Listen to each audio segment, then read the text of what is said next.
ओम शांति। आज साकार महावाक्य 24/10/2025। मधुर संतान माने बाबा आसीचंती तुम मानकु घरर रास्ता बताइबा पाई। जदि तुमे आत्माभिमानी होई रहिबो तेबे ही रास्ता को सहजरे देखि पारिबो। प्रश्न, संगम जुगरे एपरि केउं ज्ञान मिलिछि जहा द्वारा सत्यजुगी देवता मानकु मोहजित कहाजिबो?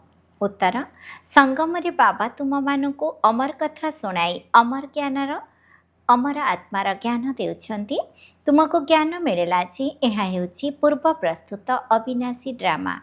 एथिरे प्रत्येक आत्मा निज निजर अभिनय करुछन्ति। आत्मा गोटे शरीर छाड़ी अन्य एक शरीर धारण करुछि।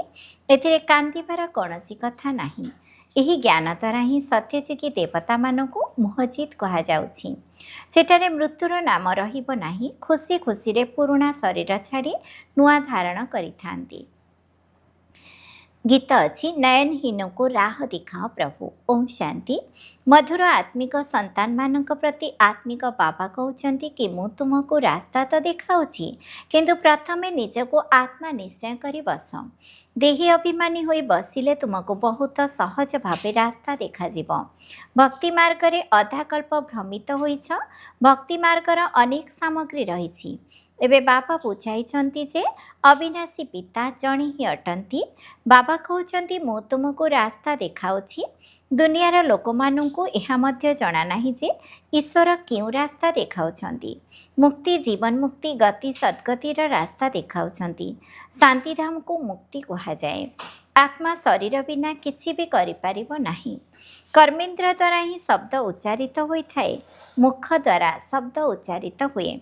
मुख नथिले शब्द केउठारु आसिबो? कर्म करिबा पई आत्मा को ए अंग प्रत्यंग मिलिछि। तुमे रावण राज्य रे विकर्म करिथाओ। ए विकर्म छी छी कर्म होई जाय थाए। सत्य जुगरे रावण न थाए, तेणु कर्म अकर्म होई जाय थाए। सेठारे पांच विकार न थाए, ताको स्वर्ग कहा जाए। भारतवासी प्रथमे स्वर्गवासी थिले, एबे पुणी नर्कवासी कहाजिबो। समस्ते विषय बैतरणी नदी रे उबुटुबु हेउछन्ति। समस्ते परस्पर को दुख दे चलीछन्ति। वर्तमान कहउछन्ति बाबा एपरि जागा को नहीं चल जेउठी दुखर नाम नथिबो। बाबा तो जेतेबेले भारत स्वर्ग थिला सेतेबेले दुखर नाम ही नथिला। आमे स्वर्गरु नर्क को आसीगले एबे पुनर्बार स्वर्ग को जिबार अछि। एहा हेउछि खेल। बाबा आसी पिलामानंकु बुझाउछन्ति एहा हेउछि प्रकृत सत्संग। एठी तुमे सत्य पिता को मने पकाउछ। से ही सर्वोच्च भगवान अटंती। से होछन्ति रचयिता। टांकठारु संपत्ति मिलुछि। बाबा ही पिलामानंकु संपत्ति देबे ना। लौकिक पिता थिबा सत्वे मध्य समस्ते हे भगवान, हे परम पिता परमात्मा दया कर एही बड़ी स्मरण करिथांती। भक्ति मार्ग रे धक्का खाई खाई दुखी होई जाइछन्ति। कहउछन्ति हे प्रभु आमको सुख शांतिर संपत्ति दियंतु। एहा तो केवल बाबा ही दे पारिबे, ता पुणी 21 जन्म पाई। हिसाब करिबा उचित ना। सत्य जुगरे एमानकर जेबे राज्य थिला सेतेबेले निश्चित कम मनुष्य थिबे। एक धर्म थिला, एक ही राज्य थिला, ताको ही स्वर्ग बा सुखधाम कहा जाए। नुआ दुनिया को सतो प्रधान, पुरुणा दुनिया को तमो प्रधान कहाजिबो। प्रत्येक जिनिस प्रथमे सतो प्रधान पुणी सतो रजो तमो होइथाए। छोट पिला मानको सतो प्रधान कहाजिबो। छोट पिला मानको महात्मा ठारु मध्य श्रेष्ठ बोली कहा जाए। महात्मा माने तो जन्म नहीं पुणी बड़ हेबा परे विकार अनुभव करे घर द्वारा छाड़ी चली जाती। छोट पिला मानको तो विकार कौन जना न थाए, तेणु से निष्पाप होइथांती।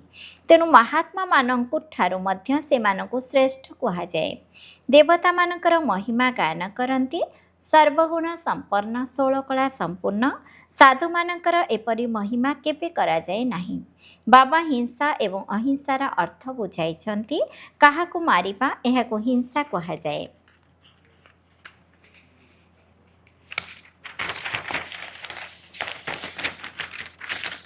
विकारग्रस्त हेबा यह होछि सबुठारु बड़ हिंसा।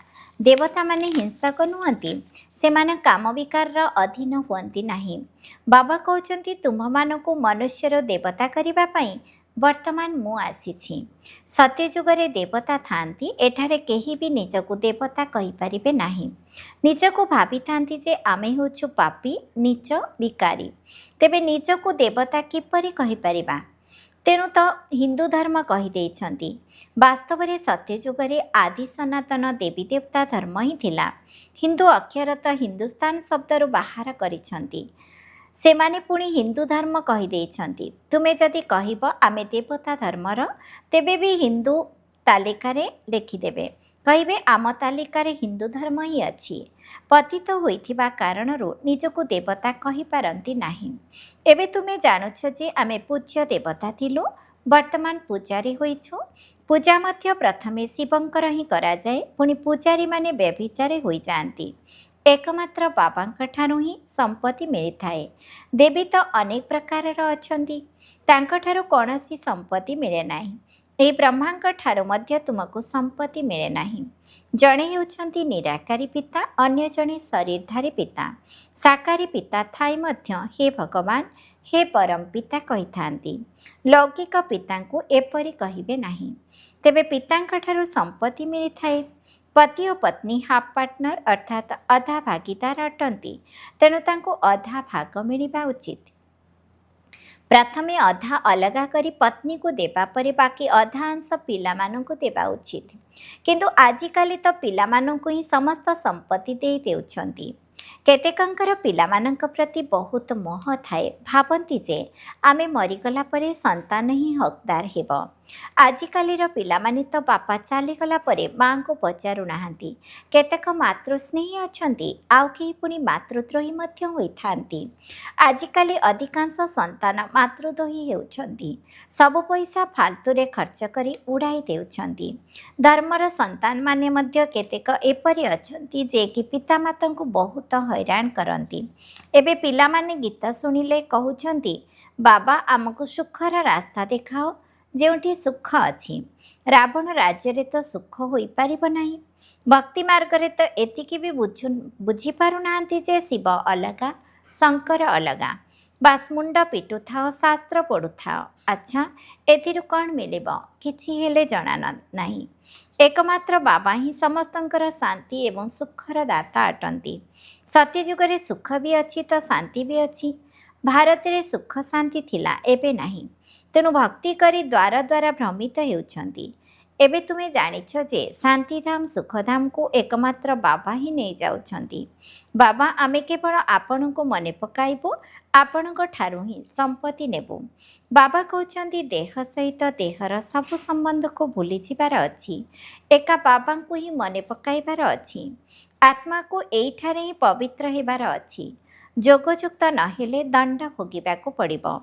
ପଦ ମଧ୍ୟ ଭ୍ରଷ୍ଟ ହୋଇଯିବ। ତେଣୁ ବାବା କହୁଛନ୍ତି ଯୋଗର ମେହନତ କର। ଆତ୍ମାମାନଙ୍କୁ ବୁଝାଉଛନ୍ତି।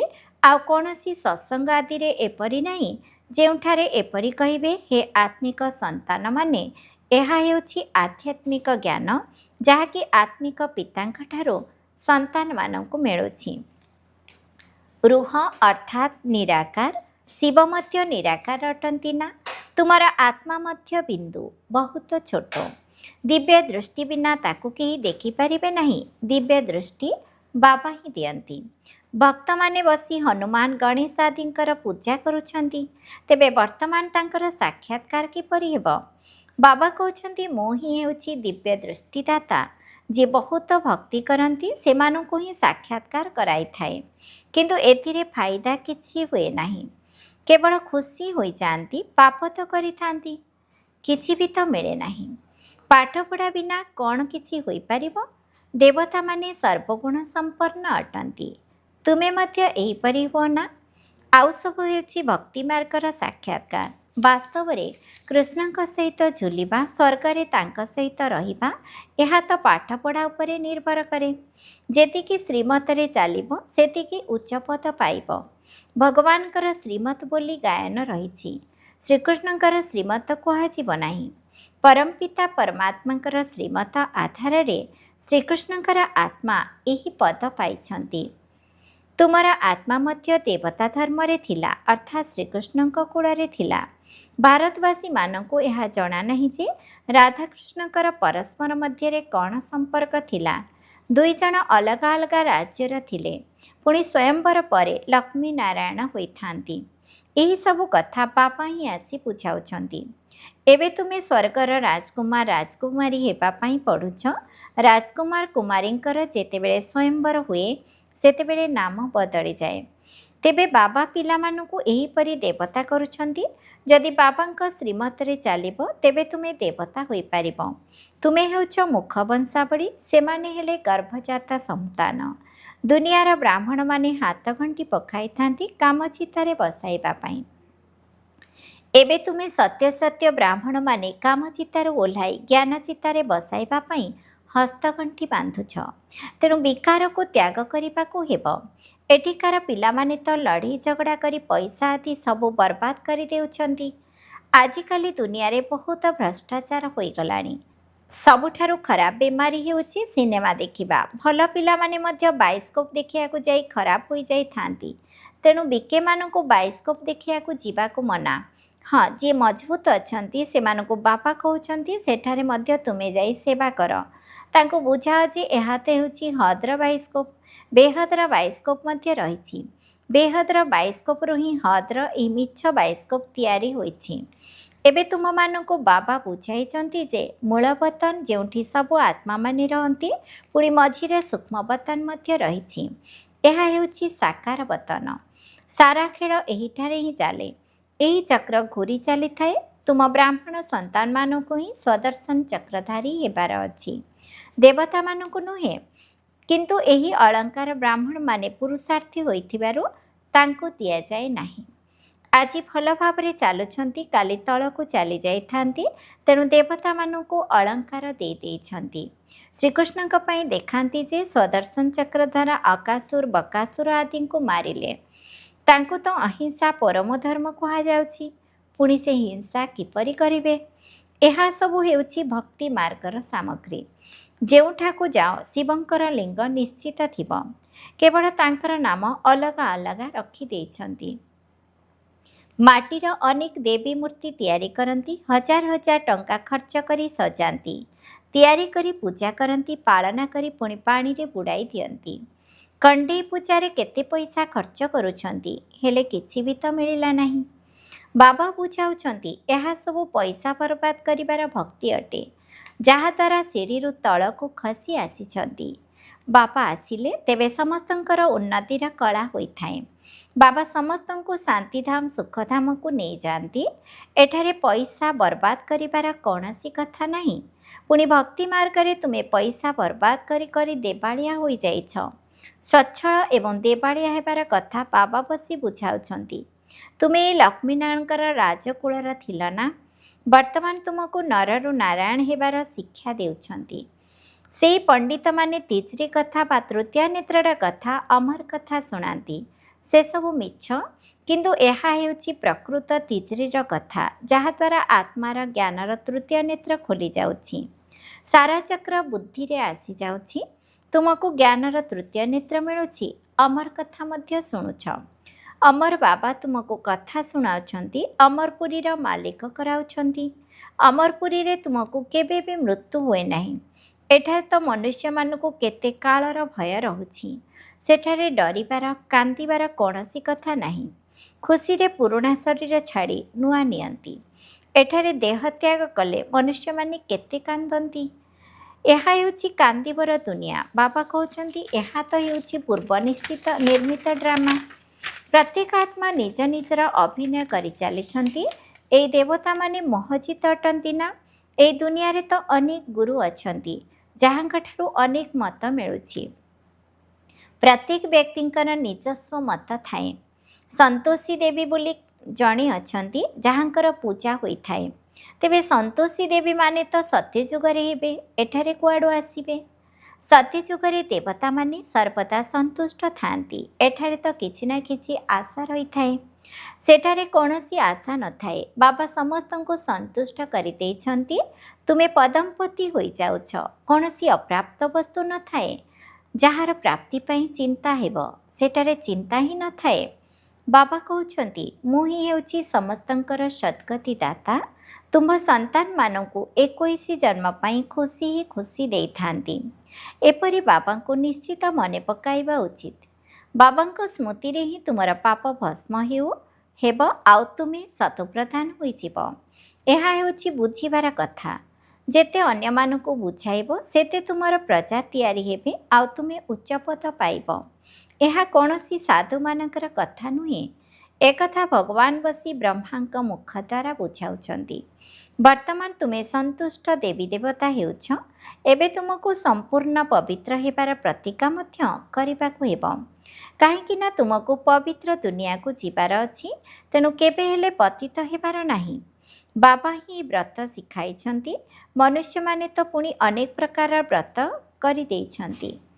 ଆଚ୍ଛା, ମିଠା ମିଠା ଶିକିଲଧେ ସନ୍ତାନମାନଙ୍କ ପ୍ରତି ମାତା ପିତା ବାପଦାଦାଙ୍କର ମଧୁର ସ୍ନେହ ସମ୍ପନ୍ନ ଶୁଭେଚ୍ଛା ଏବଂ ସୁପ୍ରଭାତ। ଆତ୍ମିକ ପିତାଙ୍କର ଆତ୍ମିକ ସନ୍ତାନମାନଙ୍କୁ ନମସ୍ତେ। ଆମ ଆତ୍ମିକ ସନ୍ତାନମାନଙ୍କର ଆତ୍ମିକ ପିତାଙ୍କୁ ନମସ୍ତେ ନମସ୍ତେ ନମସ୍ତେ। ଧାରଣା ପାଇଁ ମୁଖ୍ୟ ସାରାଂଶ 1 ନମ୍ବର। ଏକମାତ୍ର ବାବାଙ୍କ ମତରେ ଚାଲି ସର୍ବଦା ସନ୍ତୁଷ୍ଟ ରହି ସନ୍ତୋଷୀ ଦେବୀ ହେବାର ଅଛି। ଏଠାରେ କୌଣସି ବି ଆଶା ରଖିବାର ନାହିଁ। ବାବାଙ୍କ ଠାରୁ ସର୍ବପ୍ରାପ୍ତି କରି ପଦ୍ମପତି ହେବାର ଅଛି। 2 ନମ୍ବର। ସବୁଠାରୁ ଅଧିକ ଭ୍ରଷ୍ଟାଚାରୀ କରୁଥିବା ସାଧନ ହେଉଛି ସିନେମା। ତେଣୁ ତୁମକୁ ସିନେମା ଦେଖିବାକୁ ମନା କରାଯାଇଛି। ଯଦି ତୁମେ ବାହାଦୁର ଅଟ ତେବେ ହଦ୍ ଏବଂ ବେହଦର ବାଇସ୍କୋପର ରହସ୍ୟକୁ ଜାଣି ଅନ୍ୟମାନଙ୍କୁ ବୁଝାଅ, ସେବା କର। ବରଦାନ। ପୁରୁଷାର୍ଥରେ ତଥା ସେବାରେ ବିଧିପୂର୍ବକ ବୃଦ୍ଧି ପ୍ରାପ୍ତ କରୁଥିବା ତୀବ୍ର ପୁରୁଷାର୍ଥୀ ହୁଅ। ବ୍ରାହ୍ମଣ ଅର୍ଥାତ୍ ବିଧିପୂର୍ବକ ଜୀବନ। କୌଣସି ବି କାର୍ଯ୍ୟ ସେତେବେଳେ ସଫଳ ହୋଇଥାଏ ଯେତେବେଳେ ତାହା ବିଧିପୂର୍ବକ ଭାବରେ କରାଯାଇଥାଏ। ଯଦି କୌଣସି କଥାରେ ନିଜର ପୁରୁଷାର୍ଥରେ ବା ସେବାରେ ବୃଦ୍ଧି ହେଉନାହିଁ ତେବେ ନିଶ୍ଚିତ ଭାବରେ କୌଣସି ବିଧିରେ କମି ରହିଛି। ତେଣୁ ଚେକ୍ କର। ଅମୃତ ବେଳାଠାରୁ ରାତି ପର୍ଯ୍ୟନ୍ତ ମନ ବଚନ କର୍ମ ଅଥବା ସମ୍ପର୍କ ବିଧିପୂର୍ବକ ରହିଛି ତ ଅର୍ଥାତ୍ ବୃଦ୍ଧି ହୋଇଛି ତ? ଯଦି ହୋଇନାହିଁ ତେବେ କାରଣକୁ ଚିନ୍ତା କର ଏବଂ ତାର ନିବାରଣ କର। ତେବେ ଆଉ ନିରାଶ ହେବ ନାହିଁ। ଯଦି ତୁମର ଜୀବନ ବିଧିପୂର୍ବକ ଅଟେ ତେବେ ବୁଦ୍ଧି ନିଶ୍ଚିତ ହେବ ଏବଂ ତୁମେ ତୀବ୍ର ପୁରୁଷାର୍ଥୀ ହୋଇଯିବ। ସ୍ଲୋଗାନ। ସ୍ୱଚ୍ଛତା ଏବଂ ସତ୍ୟତାରେ ସମ୍ପନ୍ନ ହେବା ହିଁ ସଚ୍ଚା ପବିତ୍ରତା ଅଟେ। ଅବ୍ୟକ୍ତ ଇଶାରା। ନିଜ ପ୍ରତି ଏବଂ ସମସ୍ତଙ୍କ ପ୍ରତି ନିଜର ସଂକଳ୍ପ ଦ୍ୱାରା ଯୋଗର ଶକ୍ତିଗୁଡ଼ିକୁ ପ୍ରୟୋଗ କର। ଯେତେବେଳେ ବାଣୀ ଦ୍ୱାରା କୌଣସି କାର୍ଯ୍ୟରେ ସିଦ୍ଧି ମିଳୁନାହିଁ ସେତେବେଳେ କହୁଛ ଇଏ ବାଣୀ ଦ୍ୱାରା ବୁଝିବେ ନାହିଁ ବରଂ ଶୁଭ ଭାବନା ଦ୍ୱାରା ପରିବର୍ତ୍ତନ ହେବେ। ଯେଉଁଠି ବାଣୀ କାର୍ଯ୍ୟକୁ ସଫଳ କରିପାରିବ ନାହିଁ ସେଠାରେ ଶାନ୍ତିର ଶକ୍ତିର ସାଧନ, ଶୁଭ ସଂକଳ୍ପ, ଶୁଭ ଭାବନା ଏବଂ ନୟନର ଭାଷା ଦ୍ୱାରା ଦୟା ଏବଂ ସ୍ନେହର ଅନୁଭୂତି ହିଁ କାର୍ଯ୍ୟକୁ ସିଦ୍ଧି କରିଦେଇପାରିବ। ଓମ୍ ଶାନ୍ତି।